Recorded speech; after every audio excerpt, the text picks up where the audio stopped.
Sid, you made it! I knew you would. You're finally on Mount Rumble, and very close to the castle gates. I wasn't so sure. I guess it's all thanks to your ESS system and Crusher robot. He told me to ask you about the experiment. Is there something I should know? I wanted to tell you at the beginning, but I was afraid you wouldn't help me. I lost my daughter in a fatal accident during the ESS prototyping experiment. I used what was left of her DNA and the ESS chip to make a dummy out of her. Kind of like... Michelle! You cannot do that! That's crazy! When we started, we agreed never to infuse human life in an artificial body! Excellent memory, Detroit!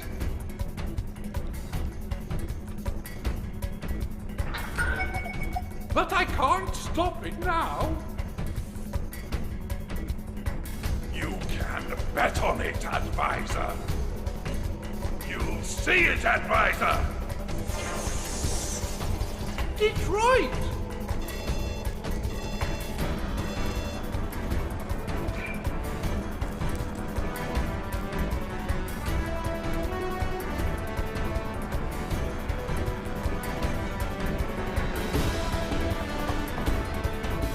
To inject human DNA into a puppet, that's the right thing to do. Or is it wrong? Things are beginning to make sense. Professor, I'm really sorry about what happened to your daughter, but I'll do my best to rescue Mia. So there you have it, the big twist of Sid the Dummy. It turns out that Mia was originally named Michelle, and that the game tried to spring some really weird moral stuff on us. But that's over now. Now we're at the ice level, which I don't like very much. I don't like this level or the next level terribly well. This level does have a decent gimmick that pans out okay. I can also say that it is currently freezing in this room, so this is a very realistic situation I have found myself in. Assuming Sid can even feel the cold. Those ice trolls are meant to be taken out with, of course, fire ammo, but instead we can just wail on them with our fists. The transparency effect on these, what are they called, ice trolls, is actually very pleasant. We can only break those if we have the rubber bullets. We can't break them with the fire ammo, unfortunately, but we can use the fire ammo to melt icicles. The reason you see me hopping back and forth here is because I was a bit confused about which direction I should be taking, but I figured it out. This level does have quite a few split paths, more than any of the previous levels if I'm remembering correctly, which I'm pretty certain I am.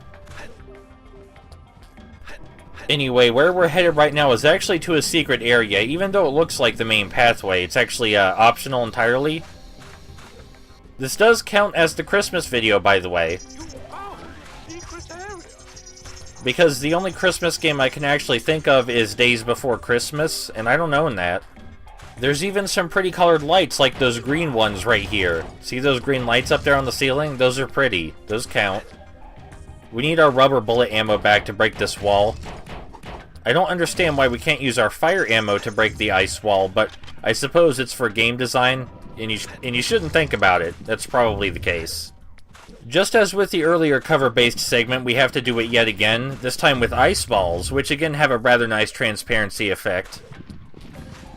I also like the colored lights in these coves we have to hide in, but really that's beside the point. It's rather easy. Thankfully, I believe they only make you do it once, so it doesn't get on anyone's nerves, I imagine. Even though this upper path looks like it would lead to a secret area, instead it just gives us a few more orbs. There's really nothing up here. Orbs are pretty important still, but if you're tired of the game by the point you get here, you might just wind up a little bit frustrated. After we make our way back past these ice balls, there is a hazard that we've seen a couple of times that we haven't really talked about yet. And it is one of the more dastardly hazards in this level. these spikes. Very difficult to see, those guys. There's a ski lift right here that we could use to proceed, but not yet, because we need to power it first with a switch. And there's an extra area that we almost ran past. If that platform were to break all the way, we wouldn't be able to enter it, but thankfully it still has one more jump left in it. There's not an extra life in this secret area, though, so whether it's worth it, that really depends. We do need the health, I will say that. The inside of these secret areas is a bit slippery, has ice physics. But now we can get back to powering that ski lift, and we're going to need the fire ammo for that. Not going to use it on this guy, though. That would be a waste. Some of the platforms we encounter in this level can be slippery too, but if we jump before we move, that won't be an issue. And here's the switch. Of course, we need to melt the ice first. If you're very impatient, you might get the impression that you're not melting the ice properly, but no, it'll happen, just keep holding it. I do want to give them credit for making Mount Rumble seem like a truly inhospitable and awful place. I mean, I wouldn't want to hang around here. And the music, as always, is atmospherically appropriate, but overall it just seems a bit too bland to me. I do question the ski lifts, because if there's no one up here on Mount Rumble and no one's ever made it through Mount Rumble alive, why are these here? We can crawl our way across this ledge in order to avoid some spikes, which I highly recommend because spikes are the worst. I guess you could make the argument that Dr. Detroit uses the ski lifts on his way to his castle. But I feel like a guy like that would have better plans in place. He wouldn't have to resort to using simple ski lifts. I mean, Mr. Madness has a jetpack, alright? Anyway, we have the ice ammo, which means we can freeze these into platforms, and they will eventually unfreeze. It is very unlikely that they will actually freeze before you get there, but it is possible. And I like the gimmicks in this level. I like that it requires you to use all three kinds of ammo. That's actually pretty cool. I didn't expect that from this game. They could have used them in more creative ways, of course. We need to destroy these two ice trolls, or else we won't be able to have access to the fire ammo. It spawns only after we defeat them. As I was saying, they could have found more creative uses for all of the ammo types, but the fact that they thought to use all of the ammo types, that counts for something in my book. Here's another stalactite section. This one is even shorter than the first. And it's kind of pointless because it would be very difficult for you to walk into these unless you were paying no attention. And there's a slippery slope, not the fallacy, but rather an actual slippery slope right here. An ice ball will occasionally roll down it, but after you see the ice ball pass, you're all good. You can just hop on down. And this is a really mean trap. Each of these springs that's in a collared alcove, those lead to spikes, as you're about to see. Every single one of those, and you have no way of knowing that. You could find out if you stopped and stood still and adjusted the camera, but you would probably just assume that the game wouldn't do something like that to you. And to be fair, it usually doesn't. Just like last time, we have to actually defeat the ice trolls if we want more fire. But instead of defeating them, I'm going to use the fire I already have. It is nice to see a change of pace where defeating the enemies actually does something useful to progress. It is true that sometimes you need to destroy enemies to take down a barrier, I suppose, but those aren't really that often. The real challenge here is that after we melt this thing, we have to use it without hitting the ice trolls along the way, because we can't break this wall without it. And thankfully I was successful, because if I wasn't, that would be rather embarrassing. I do find myself briefly confused here again, because I recognize that I need to use the ice shot to freeze these geysers, but I forgot entirely where it was located. And it turns out it's located right below us, right over that ledge I was climbing across. I do feel that some of the level design in this game is on par with really old platformers, like for the Super Nintendo. I feel there are a couple of Super Nintendo platformers that are worse than Sid the Dummy. Granted, that may sometimes be because the camera is too close to the player or the sprites are too big and detailed, but that is still a problem. Just like Sid grabbing this ledge is a problem. But he will overcome this problem just like you can overcome retro platformers. I'm sure there's a not very good retro platformer that you played a long time ago that completely kicked your ass. You can go back and fix that if you want. You don't have to. But Sid the Dummy would think more highly of you if you went back and did that and also made a Let's Play of it. Because that is the ultimate triumph, I feel. Not only completing a game that kicked your ass, but Let's Playing it, showing people that you kicked that game's ass. That game's ass is yours now.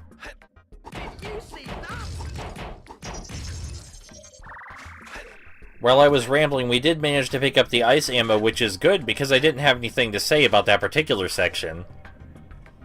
We do need to freeze 2 geysers this time, and as last time, they are in danger of unfreezing.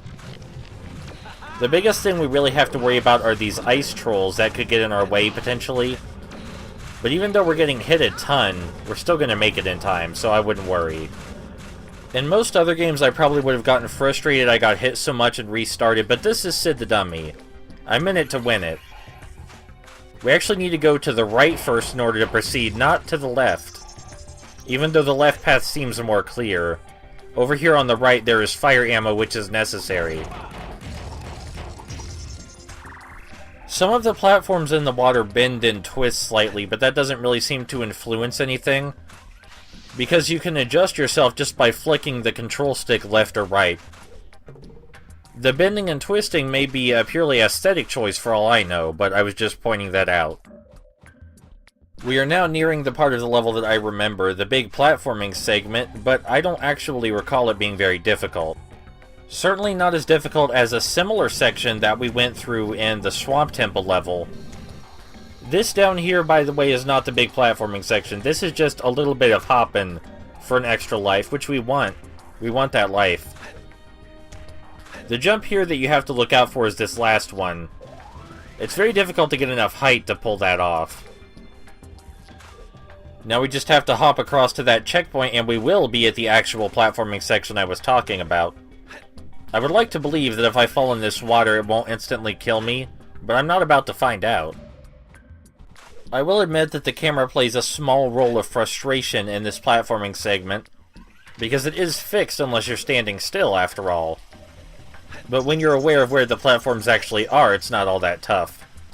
They do slip and slide, but they don't slip and slide to a degree that you can't reasonably manage yourself, even while you're holding your bazooka like I am right here. And that is, in truth, probably the most interesting part of the level, besides the usage of all 3 ammo types. From here, it's just a bunch of stuff we've already seen, like, really stuff that might make you think you have deja vu, and if you've made it to this point in the level, you should have no problem making it through the rest. Honestly, things even seem to get easier from this point.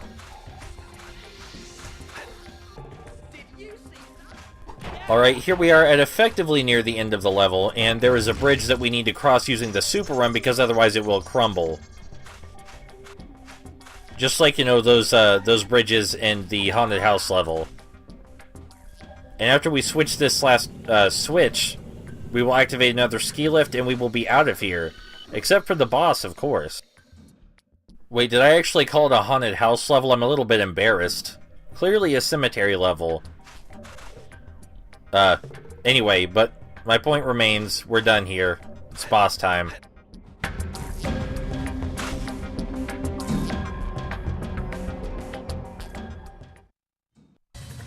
Sid, there is earthquake activity on my radar screen. I don't know where it has come from, but you're not programmed to fight such a monster. I suggest you run!